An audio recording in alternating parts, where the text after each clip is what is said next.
Ito ang may-ari. Sir, matanong kita sir. Kumusta ang lupa? Saan pakiramdam mo sir? Ayo ang lupa nato, sir, kay grabe katambok. Di ka pag-spray ng sugod ng organic. Okay. So, malaki ang pagkakaiba sir sa iba dati at saka ngayon. Layo kay diferensya sa una, sir. Mas gwapo gid karon kay ang mga sagbot nauna gid sa pagkalata. Okay, wala nang maramdaman sir no. Puro na siya parang may sa to, mouse, Parang ginamos ba, sir, nga murag mouse na jud kayo. Nakaunon ba?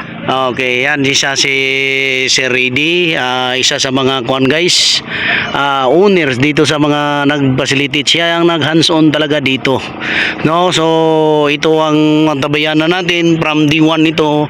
13 days tayo ngayon, nag-transplant tayo, dapog system dito. So ano masabi mo sa binhi sir na pagkaganda, no? Walang mortality? Gwapo, sir, ang atong binhi. Hybrid. Okay, no. So anong binhi natin ngayon sir? Hybrid. Kuan, aning Bigante. Okay, Bigante Plus. Okay, so yan ang tabayanan natin guys. Dito sa Barangay Gatasan, Bayugan City. So shout out doon sa mga magtatanim at saka yung mga followers natin. Salamat sa inyo sa pagsuporta sa ating channel. So marami pa tayong matutunan dito regarding dito sa SRI type masaganang pag-aani sa atin ditong pagsasaka. So mabuhay tayo at saka magandang araw sa ating lahat. Hi guys, good morning, good morning. Ayan, good morning Bayugan. Shout out dahil dyan kay Ma'am Grace Manligues na kung saan ay stay sa kanya si Ricky Brown. Thank you so much ma'am sa iyo at sa iyong buong pamilya sa mainit na pagtanggap dyan kay Mr. Ricky Brown. Ayan, sa inyong mga pag-asikaso sa kanya. Thank you so much. So ayan po, mabalik tayo dito sa usapang pagbubukid natin. Ayan, narinig niyo naman po ang statement ng isang farmer na kung saan ay talagang may pagbabago.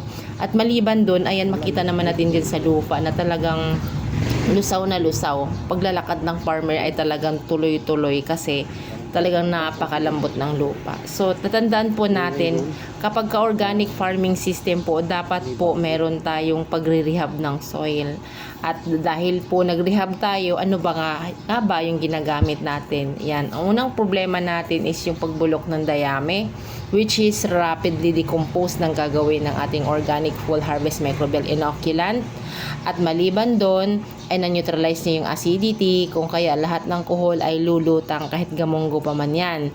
At sa second application natin sa land preparation, yun naman pong pagbubulok ng dayami o pagbubulok po naman ng buto ng damo, kung kaya hindi na natin kailangan ng herbicide. Okay? So, aside dyan guys, yung mga insekto, mga itlog, mga bakterya, tinatrabaho na rin yan ng organic full harvest microbial inoculant dahil yan guys ay multitasking. Biruin mo, binulok niya na yung dayami, binulok niya pa yung buto ng damo, neutralize pa niya yung acidity, so lumutang na yung kuhol. Ano pa ba? Yung lahat ng insekto o itlog ng mga bakterya ay kinocolonize niya na. O diba? So, napakaganda ng soil mo. Fertilizer na rin siya at the same time.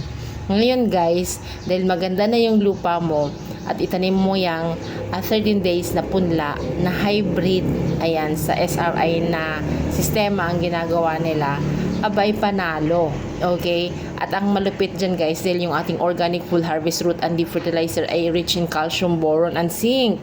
Kung kaya, napakatibay ng palay. At antabayan ninyo ang mga pangyayari sa lugar na ito dahil dito, hindi na natin kailangan gumamit ng insecticide at pesticide. So that's it for now guys. Follow for more.